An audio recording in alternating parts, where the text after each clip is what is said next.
When I saw the trailer for this movie, I was kind of hit by a feeling of nostalgia. It reminded me of my childhood. So I was wondering, is there anything from your childhood, whether it be a movie, TV show, or just memory that kind of was in the forefront of your mind while making this film? Yeah, for sure. Um, Good lead-in question. Yeah, I think the origin story of a story is huge, and I would never speak for Matty Oates if, in speaking for him, I'm to state why he chose to create a story like this. But I think I wouldn't be going out on a limb if stating that the ET of it all is something that didn't miss any of us. Steven Spielberg raised generations, plural. George Lucas raised generations, plural. So naturally, for me, looking at a script like this, there's definitely the moment of uh, of feeling like Elliot is back around and ET's back around and Drew Barrymore and her childhood, uh, really pubescent stage of her childhood. She was every part of what, sub 8 years old in that movie. That that is, sort of added to my memories of Lando Calrissian, played by a childhood favorite of mine and still a favorite of mine, and that being Billy D. Williams. And one of my favorite actors of all time is Harrison Ford and what he did with Han Solo. And in many ways, this guy Keys feels like he's this solo ship, sort of just ramming through walls without any permission being granted by anybody else but himself. So yeah, I think it definitely pulled on not only my heartstrings but my years as a kid and how cool life was back then, bro. It wasn't so complicated, and I really was Yeah. attracted to that part of the script. Like, as character driven as it is, and as complicated as the characters are in it, there's an innocence and a purity to the script that is just undeniable. So like E.T., like those classic '80s Spielberg movies, this features lots of kids, Yes. young actors. So as a more veteran actor, what sort of responsibility did you feel you had taking these youngins under your wing? Great question, Dano. I like these questions, bro. Um, I think you lead by physical example. Way more. I think I definitely have noticed over the years that perhaps my maybe the coolest thing I can bring to a set is this natural leader and being a former athlete and being so team oriented. So I think just in terms of moving around on a set and giving them permission to move in a way where they don't have to feel this sort of angst or pressure to be anything but who they are. That's kind of always the way that I move on a set. Like, we're not curing cancer. It's kind of always my mantra. Um, we are definitely making some people feel good about themselves. I've definitely gotten many a message in my life from people who've said that I really saved something in them, and so there's that part. Just trying to make sure that they feel comfortable, but also keeping the set as light as possible on those days maybe that they feel certain pressure in a scene and are really trying to rev it up and go to a place that they haven't necessarily been asked to go on a prior project. Um, for me, it might just be me coming and putting my hand on their shoulders or cracking a joke. For many, example, but also for many a protective reason. You really want to make it where they believe in this industry and they don't end up feeling a way about the industry. So I take it serious, and I've been very blessed to be able to work with so many young people in all genres. By the way, it's been very cool. Great. And final question I have for you, maybe could you give me an example without spoiling anything, one of those scenes where you asked those young actors to rev it up and you were there for them? Oh, yeah, for sure. It was a scene where I'm trying to sort of coerce um, the movie's boogeyman, whether the viewer ends up deciding that this entity is the boogeyman or not. I'm trying to coerce the boogeyman to come hither and the way that I choose coercion or the method of coercion that I choose is pretty harsh. And I remember having to talk to Trey and not as much Lulu in that scene. She was pretty primed and ready, but I remember having to talk to Trey about just this being almost his moment because he's reactive in the moment, and acting is most reaction and not action to me. It's most reaction. And so, yeah, there was a moment in having that conversation with him and just making him believe and or embrace how talented I thought he was. At that point, Lulu's understanding what the world of our set is believing her to be because she's our lead. Um, but just reminding Trey that he's on the set for a reason, and what I felt he could bring to that character in that particular scene. Hello, everybody. Hello. Nice to see you. Um, so this is a feature directorial debut for you. So can you tell us what's that like? Getting your first movie out there just in a couple weeks.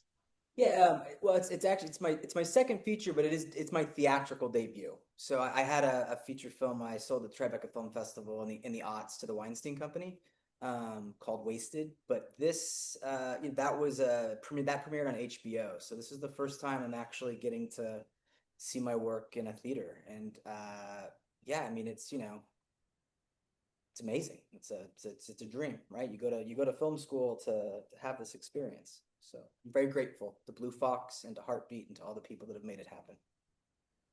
Great.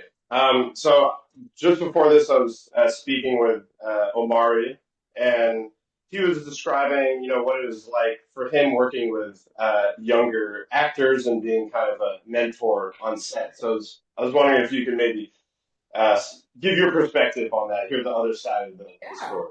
I mean, I've been acting my whole entire life.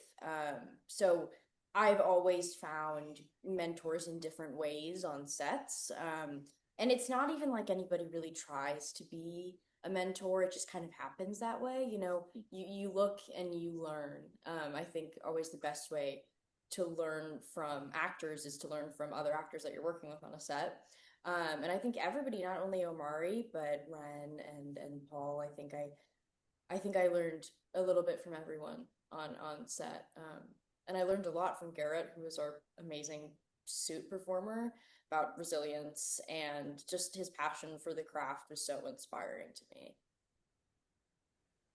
So, I'm sure this is a challenging film to make in many ways, but I imagine as both an actor and a director, having sort of the emotional core of the film be between a human and something that's rendered in CGI later. Like you really are acting and directing, extra time. So I guess what was that like?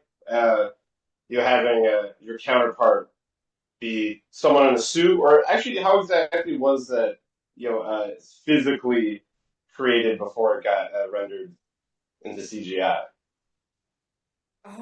Well, it wasn't something that I put a ton of thought into going into Mm-hmm. I knew it was gonna be, bare bones a guy in a suit, like that's kind of all I was thinking of is like I would be working with another actor, but he's also working with another entity in it of itself.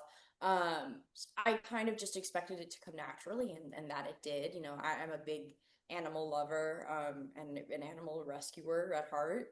And so I related a lot to Renee's, love for what other people can deem the unlovable, unfortunately.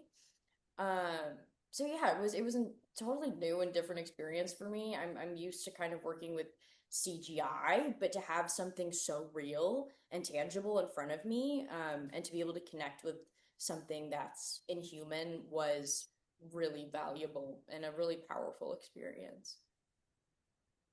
Great. And then as a director, it was funny when I started this project. Initially, I was gonna do Croak entirely CGI, and I met with some creature designers, and one of them is he was in ZBrush, creating a sculpt for an early pass at Croak, and then he just went, "Have you ever thought about making a suit?" He went, "I think it's gonna really help your actors," and I went, "You know what? That's the best idea I've heard." Yeah. I was like, "Yeah, we're gonna have these young performers and adults. It's like how much it's going to be so nice to have something they can hold on to and hug and emote with versus a tennis ball Absolutely. or a blue box. Great. So another thing I was speaking to Omari about before this was how we both had this kind of overwhelming sense of nostalgia about the film. I mean, when I saw the trailer, it really felt, reminded me of my childhood, like, kids you know, up against the odds. You have adults against you. You have the world against you. It reminded me of childhood memories of some of my favorite films growing up, books, movies, and just everything I associate with childhood. So, question for both of you: I guess, was there anything, whether it be a movie or just a memory from your life or experiences that you had that were at the forefront of your mind when making this film? I can go first. Yeah, there's obviously a lot of movies I thought of when I was making this. The one that's I think the most unique that most people don't see is Terminator 2, Judgment. Hmm. That it's a very adult film, but it's like a lot of America and the world saw it at a very young age, and that idea of when you're a kid or a younger person, I think it's easier to see through a lot of the distractive elements about somebody or something. It's easier to see through the monster to the heart. And I think, John Connor in that movie, his ability to see through this killing machine and see something worth loving, like that was a big influence for me in making this movie. And especially from the perspective of a young person, that ability to look past the monstrous exterior to, the soft underbelly. Yeah, I mean, I thought honestly this experience reminded me a lot of when I read The Phantom Tollbooth for the first time, which is a very fantastical book and still one of my favorite books. I think just that kind of childlike wonder, that book gave that to me a lot as a child. And it came back while I was filming this. That and like Labyrinth, Labyrinth is a similar theme, a young girl kind of navigating this crazy fantastical experience by herself. Um, and I watched that actually a couple times during filming. So yeah, Couple times. a couple times. I love that movie. It's a constant rewatch for me. Yeah. Yeah, I love that movie too. That's one of the movies whenever it's on TV, I keep the remote down and just let it play through. So, obviously this seems like it was a very fun movie to shoot. I'm sure you have lots of great on-set memories. So, if maybe both of you could share some of your favorite moments on set that will stick with you for a while. Uh, Well, I found how much I love the desert while I was filming this movie. Since we filmed, I've been to Joshua Tree like more than times I can count on my fingers. Like it just kind of unlocked this joy for this beautiful scenery. But also we played Uno a lot while filming this movie, and I remember it was storming really hard one day, and we were all kind of cramped up in the green room, and everybody, cast, crew, like producers, we were all just playing Uno, and that I will always remember fondly. Yeah, it's New Mexico. There were a lot of lightning holds. Yeah. So there was a lot of A like lot. 30, 40-minute delays. I have countless with this amazing actor right here. I mean, she just was incredible. Trey Romano was incredible. It was a great cast. Omari was a gift. But I gotta say, I think when Garrett Vanderloon, who performed in the suit, I have never seen a crew clap somebody out that hard. Just watching them, I mean, people were clawing over each other to get a picture of with this man who had just spent 4 weeks in a punishing situation, just with unbelievable core strength, just bleeding for this movie, and to see the affection that was lavished on him at the end, I will always remember that. I guess it's a contact sport, really a physical being an actor for sure. Um, and last question I had for both of you is, you talked about how, like Terminator 2, like those, monster movies of the 80s and 90s, there's a theme of, finding a soft underbelly, being able to love the monster. So I was wondering if are there other themes, big takeaways from this film, maybe something that we haven't seen from those movies from our childhood. What makes it special? Why do you love this movie? And what can we take away that's new from the film? I think one of the things that was important to me that I would like to say sets this movie apart, it's, I think a lot of those 80s films, they do a good job of setting up this normal home life, and maybe this home life is complicated, but, I think the childhood vantage, and even with the nostalgia, I think grief and this idea of how to work through grief and the way grief can keep us from connecting with the people around us, people who are trying to help us, people who are trying to connect with us, the fact that that can create a wall. I think childhood is a very powerful lens to look at very adult subjects, and I hope it makes people feel something, and I hope it makes them think about, when they were young and when they felt these profound feelings like grief and loss and acceptance. Yeah, I mean, I can't really say it any better. It's not your typical film, and it's very complex. It has layers with the relationships, with the characters. It's a lot about being an outsider and, feeling unwanted or cast aside, and a lot about friendship and the power that friendships can hold no matter who they're between, whether it's between two young girls, boy and a girl and an alien, there's not much difference.